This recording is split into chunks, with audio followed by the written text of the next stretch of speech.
Any vapor compression system has four components, or you may also refer it as four stages. I will refer them as four components.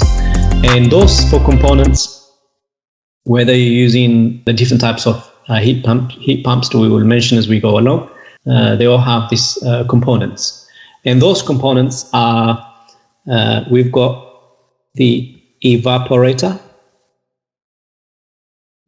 we've got the compressor, we've got the condenser, and we've got the expansion valve.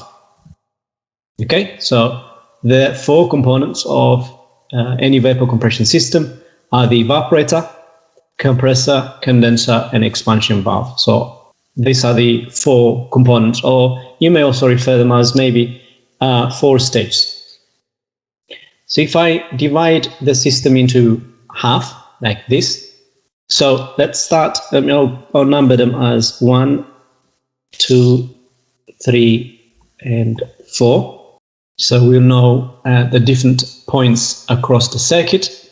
So I will start with the primary function of an evaporator. Okay, so an evaporator takes, again, depending on the source, let's start with air in here. So it takes air, and of course, inside the 4 components, we have a refrigerant, which constantly changing its phase from liquid to gas, gas to liquid. So inside the evaporator, so at point number 4, what we start with is a low temperature and low pressure liquid, and that is what's going into the evaporator. And of course, as it travels through the heat exchanger or the evaporator, the refrigerant boils. Okay, the benefit or the advantage of using a refrigerant is it boils at a very, very low temperature. For instance, if we're taking, let's say, R134A as an example, as a refrigerant, and that refrigerant boils at minus 16 degrees C. So as you can see, it boils at a very, very low temperature. So that low temperature and low pressure liquid gets boiled, and when it comes out at point 1, we have low temperature and low pressure vapor. Okay, so at this point, at point 1, we have a low temperature and low pressure vapor. And then we feed it into the compressor.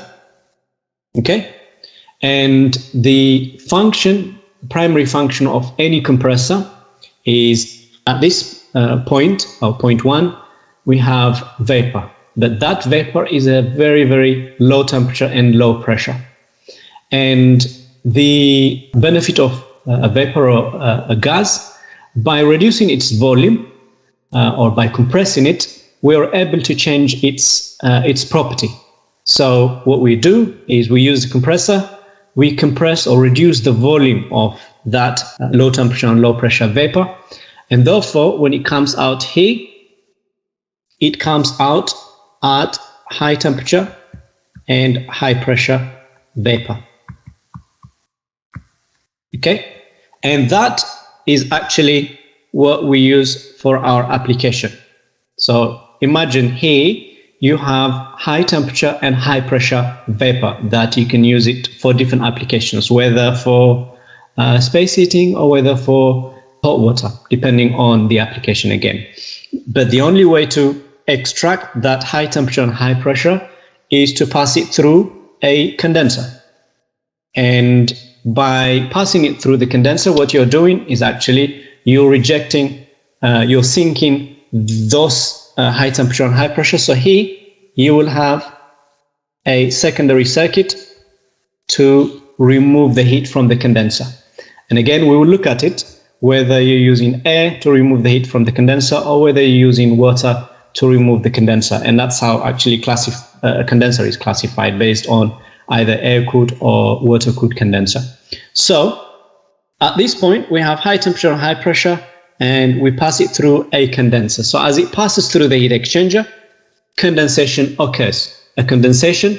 At the end, we have, at point 3, we have high temperature and high pressure liquid, okay, with some droplets or some vapor, very, very small amount. The remaining, of course, using the condenser, you're rejecting it into either air or water. So therefore, you're removing the heat from the condenser. And therefore, at point 3, we have high temperature and high pressure liquid. And remember, at point 4, we had low temperature and low pressure. And in order to reduce the temperature of the liquid from high temperature to high pressure, what we do is we pass it through an expansion valve. Okay? How do we reduce the high temperature and high pressure to low temperature and low pressure? It uses Bernoulli's principles. There is a venture suddenly reducing the area of the pipe.